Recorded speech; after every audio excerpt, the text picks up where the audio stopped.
પોરબંદર મહાનગરપાલિકા આયોજિત જન્માષ્ટમી લોકમેળામાં ચકડોળના ભાવોમાં કમરતોડ વધારા બાદ હવે ચકડોળ ધારકોના મનગઢત નિયમો અને તેની સામે તંત્રની લાચારીના પગલે લોકોમાં ભારે રોષ જોવા મળે છે।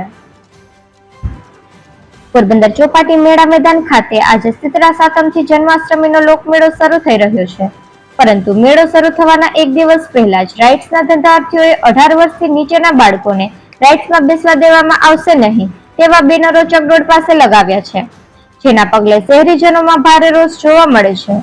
લોકોએ જણાવ્યું હતું કે બાળકોને જ રાઇડ્સનું આકર્ષણ હોય છે, ત્યારે લોકમેળાના ઇતિહાસમાં પ્રથમ વખત એવું જોવા મળ્યું છે કે રાઇડ્સના ધંધાર્થીઓએ રીતસરની દાદાગીરી ચલાવીને બેનરો લગાવી દીધા છે। સમગ્ર રાજ્યમાં ક્યાંય એવો નિયમ નથી। ચકડોળ ધારકોએ 18 વર્ષથી નીચેની ઉંમરના બાળકોની ટિકિટ 30 છે, તેના બદલે 50 વસૂલવા આવા ઘરના નિયમો બનાવ્યા હોવાનું ચર્ચાઈ રહ્યું છે, જેના પગલે લોકોમાં ભારે આક્રોશ જોવા મળે છે। તો બીજી તરફ લોકમેળામાં એમ્યુઝમેન્ટ રાઇડ્સના દરમાં 18 વર્ષથી નીચેના લોકો માટે ટિકિટના દર 30 રૂપિયા અને 18 વર્ષથી ઉપરના લોકો માટે 50 રૂપિયા જાહેર કરાયા હતા, પરંતુ આજે મેળો શરૂ થવાના એક દિવસ પૂર્વે જ અચાનક લોકોને વિધિવત જાણ કર્યા વગર 10 વર્ષથી મોટી ઉંમરના વ્યક્તિઓ માટે 50 રૂપિયા દર રાખવાનો મનગઢત નિર્ણય લઈ લીધો છે। આમ મનપાએ જ લોકોને લૂંટવા પરવાનો આપી દીધો હોય તેવી સ્થિતિ સર્જાઈ છે। આ મામલે મ્યુનિસિપલ કમિશનર HK પ્રજાપતિને પૂછતા તેઓએ 18 વર્ષથી નીચેના બાળકોને મનાઈના બેનરો અંગે અજાણ હોવાનો રાગ આલોપ્યો હતો અને તપાસ કરવામાં આવશે તેવો સરકારી જવાબ આપ્યો હતો।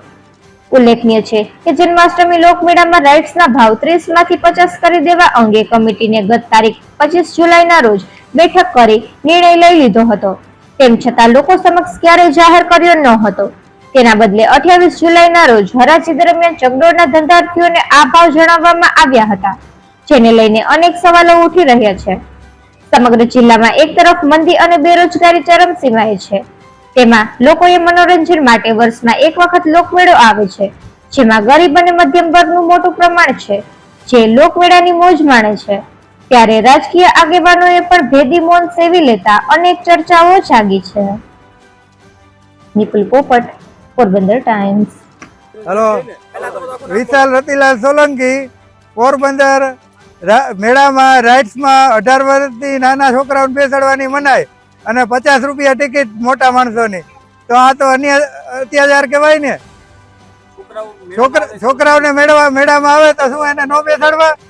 આ લોકો એમ લખે કે 30 રૂપિયા ટિકિટ છોકરાઓની, ને હવે છોકરાઓનું અત્યારે મનાઈ હુકમ આવે છે, તો આ વ્યાજબી ન કહેવાય એમ।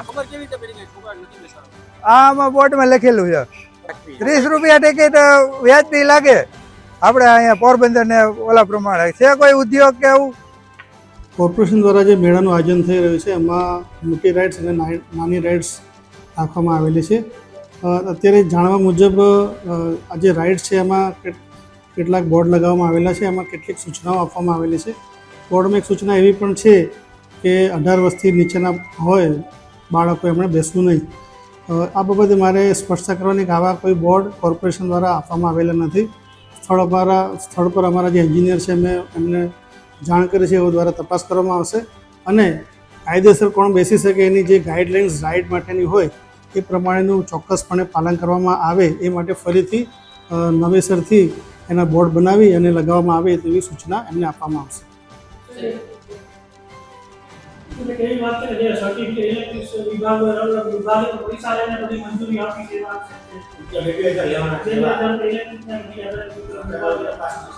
આવી કોઈ ફરિયાદ હશે તો સંબંધિત જે વિભાગને યોગ્ય કાર્યવાહી કરવા માટે જણાવવામાં આવશે।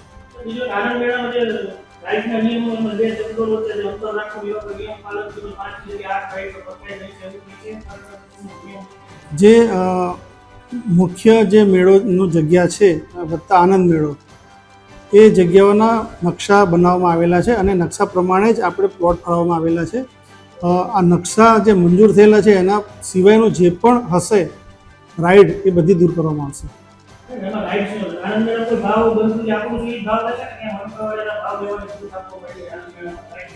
ના, આનંદ મેળા જે અમારો મુખ્ય જગ્યાનું છે એના માટેના રાઇડ્સના ભાવ નક્કી કરેલા છે।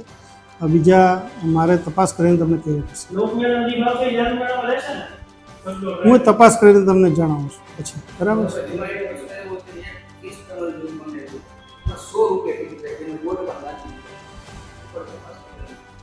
એ જે તમે જે વાત કરો છો મછલી ઘરની એક આઇટમ છે એમાં તમે જોશો તો એનો જે એરિયા છે એ એરિયા પ્રમાણે એણે ભાવ નક્કી કરેલો છે. આના માટે આ અલગ પ્રકારની આઇટમ છે, એના માટે અગાઉ આવું કોઈ ભાવ નક્કી થયો હોય એવું મારે જાણમાં નથી અને એમની જે આઇટમ છે એ પ્રમાણે એમણે ભાવ રાખેલો છે. મેં અગાઉ જણાવ્યું તે પ્રમાણે આવી બોર્ડ લગાવવાની અમારા દ્વારા કોઈ સૂચના આપવામાં આવેલ નથી. આ પ્રકારના બોર્ડ કે જેમાં આવી સૂચના હોય કે 18 વર્ષથી નીચેના બાળકોએ બેસવું નહીં. અમારા સ્થળ પરના એન્જિનિયર છે, એમને મેં તપાસ કરવા માટે ત્યાં મોકલેલા છે. તેઓ એમને સૂચના આપશે અને રાઇડના જે સેફટી નિયમો છે એ પ્રમાણે જ લોકોને બેસવા માટેની પરવાનગી આપવામાં આવે એ માટેની કાર્યવાહી કરવામાં આવશે.